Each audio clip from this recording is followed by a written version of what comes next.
in Minnesota now, Bob? I'm in Minnesota, and when I got off the plane last night, it was 23 degrees and hardly any wind.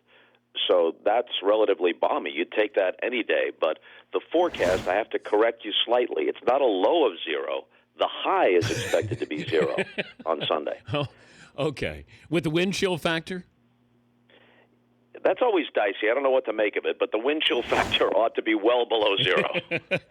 Okay. There'll be actual temperatures below 0, I'm sure, at some point, and I'm thinking the wind chill gets, I don't know, in the -10, -12 area.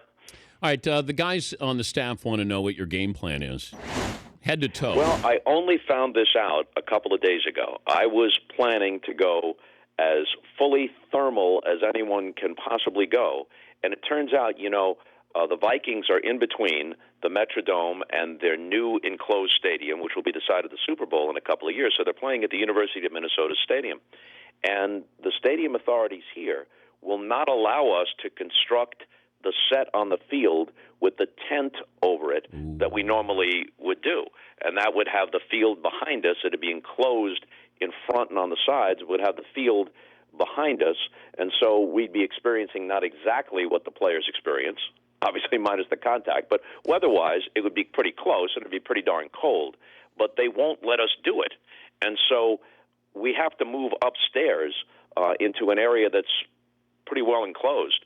And so I'm not going to be battling it that much. I'm going to open the telecast, I think, on the field to give people, a better sense of what the conditions are. But by the time I throw it to you, I will be hightailing it upstairs. Oh, okay. Well, this is breaking news because... Yeah, and good news. Believe me, good news, because I'm happy to put away. I'm down now to a couple of layers as opposed to 6 layers. Have you ever been out in cold weather games that you can recall that the elements actually played a big factor? Do you remember anything football-wise?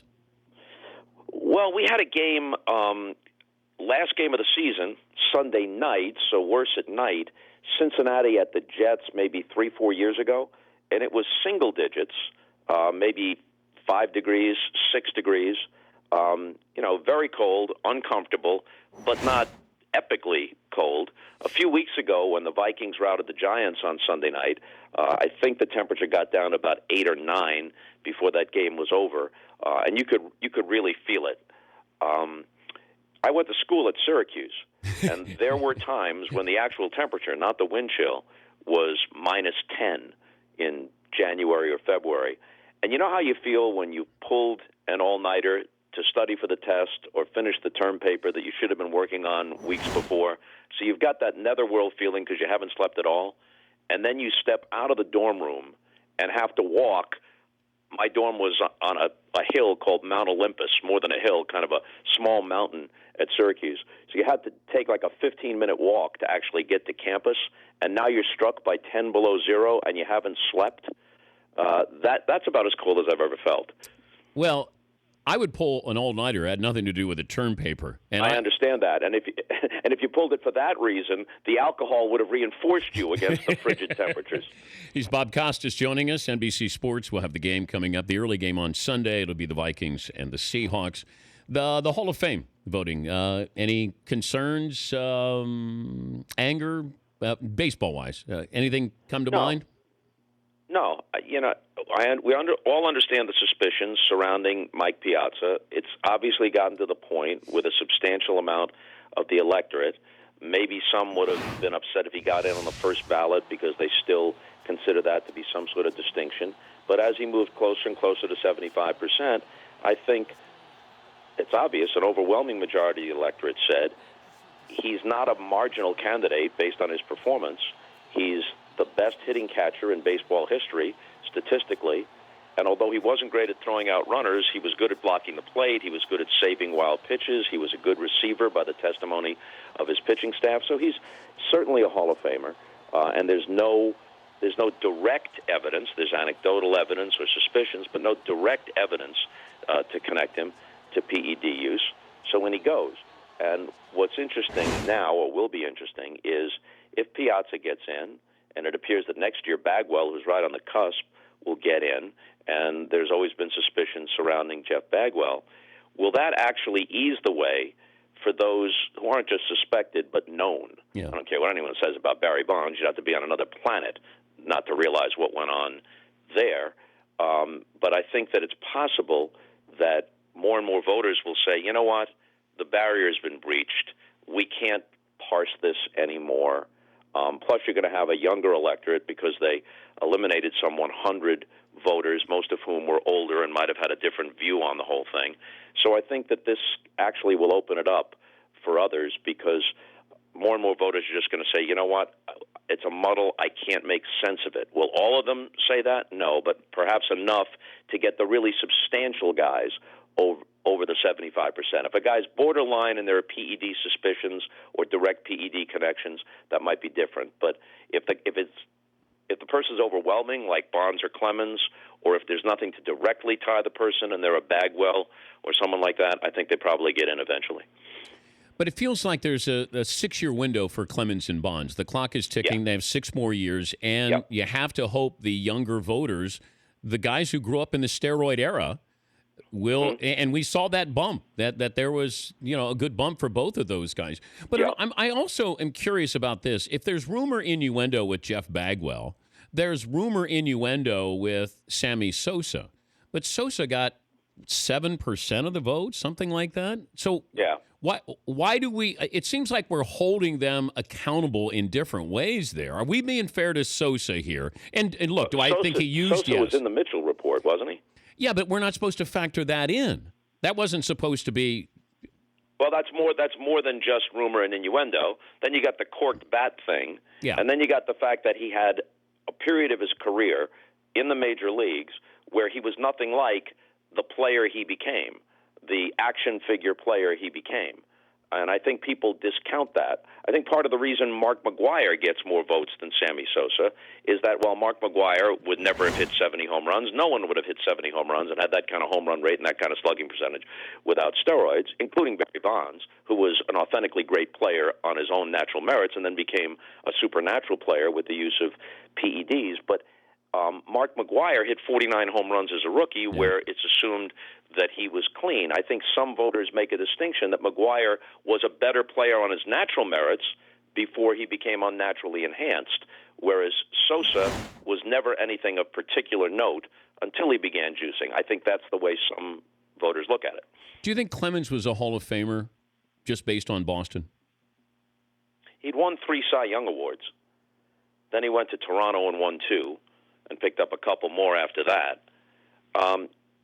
Because I think he was at about 192 wins in 1998, and he'd had some epic seasons, and he had the 20 strikeout game, and he had the 3 Cy Young Awards. So let's assume, for the sake of this, and it's a little uncomfortable to talk about it because a lot of it's speculative, but let's assume, for the sake of this, that he began juicing in the late 1990s or doing something or other. That doesn't mean that without it his career would have ended.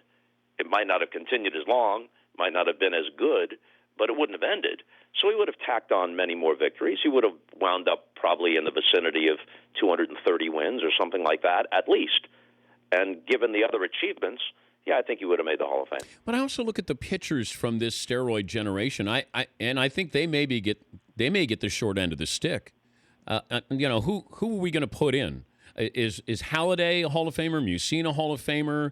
If you're not putting in Clemens, who else is going to go in from the steroid era? Pedro got in, Maddox and Glavine and Smoltz did, but I'm looking at some of these other guys. We keep thinking about the hitters with steroids and giving them the benefit of the doubt. I don't know. Are we giving pitchers the benefit of the doubt here? Well, I think one of the things that actually works in favor of some of these pitchers is that they did pitch in the steroid era, or in the case of someone like Mike Mussina, he pitched in the steroid era in a DH league in the American League East for the Orioles in Camden Yards, for the Yankees at Yankee Stadium, right-hander at Yankee Stadium, in a division that included lots of games at Fenway Park. So that increased the degree of difficulty. And when you look at Mike Mussina's record and you look at his adjusted ERA for the era, you can make a very strong case for him for the Hall of Fame. Another guy who pitched in that era and was not a steroid guy, from everything we know, is Curt Schilling. And while Schilling's victory total is not overwhelming, he has the best strikeout-to-walk ratio of anyone in the history of the game and a tremendous postseason resume. He was 11-2, and he's involved in some of the most memorable moments of the era. So I'm glad to see that Curt Schilling's numbers took a bump, and I think that he should make it someday. But do we hold his politics against him? Would voters That would be stupid. That would be just stupid. Why would we? What does that have to do with baseball? But we have guys who don't vote Ken Griffey Jr. for whatever reason. Like, why is somebody not worthy of being unanimous? So they hold grudges with guys down through the years. People do stupid things. The question is, would more than 25% find a reason based on non-baseball factors? I hope not. To not vote for somebody. The three guys who didn't vote for Griffey, maybe one or two of them, nobody should be unanimous if Willie Mays wasn't, if Babe Ruth wasn't. And then it's possible that one or two of the three filled out 10 slots, all 10 slots on the ballot, and said to him or herself, you know what, Ken Griffey Jr. doesn't need my help, but Jim Edmonds might. It could be that kind of strategic voting that deprived him of a vote or two. I give you one all-time vote for every guy who's ever played the game of baseball. Mm-hmm. Who's your overall first ballot? The one vote you would use is going to be on what player? Babe Ruth. Because he would have made the Hall of Fame as a pitcher had he never become an outfielder. And when you look at his totals, especially relative to his contemporaries and the impact that he had on the game, this is not to say that if somehow everybody was thrown into the same pool at the same time that Babe Ruth would have been a better player than Willie Mays or Barry Bonds or a healthy Mickey Mantle. Who knows? But in terms of impact in his era and impact on the game's history and the pitcher power hitter combination, I think you got to go with Ruth. Thank you, Bob. We'll talk to you on Sunday. All right, Dan. Take care. Bye. Bob Costas, NBC Sports.